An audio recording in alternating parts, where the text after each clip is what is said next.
Socialists basically have three tactics to explain away their unbroken record of failure. Tactic 1, claim it wasn't real socialism.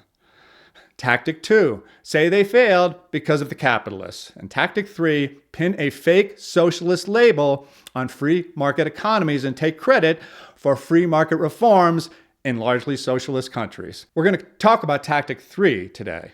In socialism, what you say is much more important than what you do.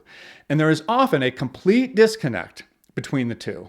Since all openly and, more importantly, measurably socialist countries are utter failures, socialists have resorted to taking credit for the success of some of the most free economies in the world. There's another episode where we lay out a logic-based way to determine whether an economy is truly free or not. But suffice it to say that a country that uses mostly free market social and economic systems cannot be socialist.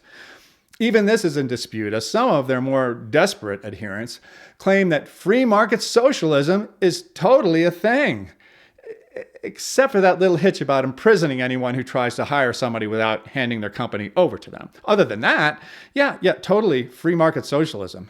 What's next? Pro-freedom slavery?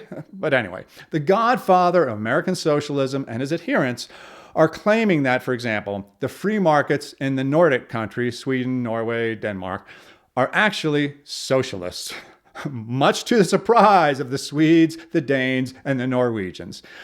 These countries are, without a doubt, democratic welfare states with substantial state intrusion into the economy. The point is not whether residents of a country have complete economic freedom. Unfortunately, nobody does. The question is, how much economic freedom do they have relative to the other countries in the world?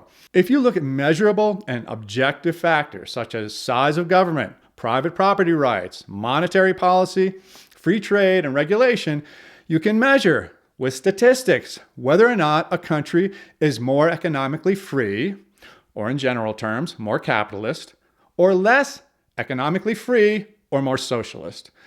When you do this, you can see that the Nordic countries all rank in the top 25% of countries in the world with the most economic freedom, and with Venezuela ranking an impressive number 165 out of 165. Socialist North Korea is so close, so backward, and so xenophobic, they make it impossible to gather enough data even to rank them. I wonder why. But back in the Nordic countries, the supposedly socialist Swedes have no minimum wage, very strong private property rights, and low levels of regulation, making them worlds away from achieving socialist priority number 1, forced ownership of all companies by workers. In the one area that they are more socialist, size of government, they achieve it by a whopping 60% income tax rate on middle-class workers. Since socialist priority number 2, or at least close, is punishing only the rich, Sweden is a big socialist disappointment in this regard as well. As a socialist, having claimed credit for the success of some of the most free economies in the world, I am now casting about for further proof of the economic wonders of socialism. And voila, I see the immense economic improvement in socialist China. I see plummeting levels of poverty, soaring economic growth, and rising standards of living. When I see those things, though, it's very important that I don't look very closely. Because if I did, that would be breaking another one of the very important rules of socialism. When in doubt, become more capitalist. Starting in about 1970s, again, breaking socialist rule number 1, China started to decollectivize its economy. It allowed entrepreneurs to start and operate businesses that were owned by the entrepreneurs, not by the employees. It sold off into the private economy many organizations that were previously owned by the state. It generally relaxed barriers to entry in starting and running private businesses, and no longer demonized the acquisition of wealth. Here's a very telling quote from the architect of the Chinese economic miracle, Deng Xiaoping.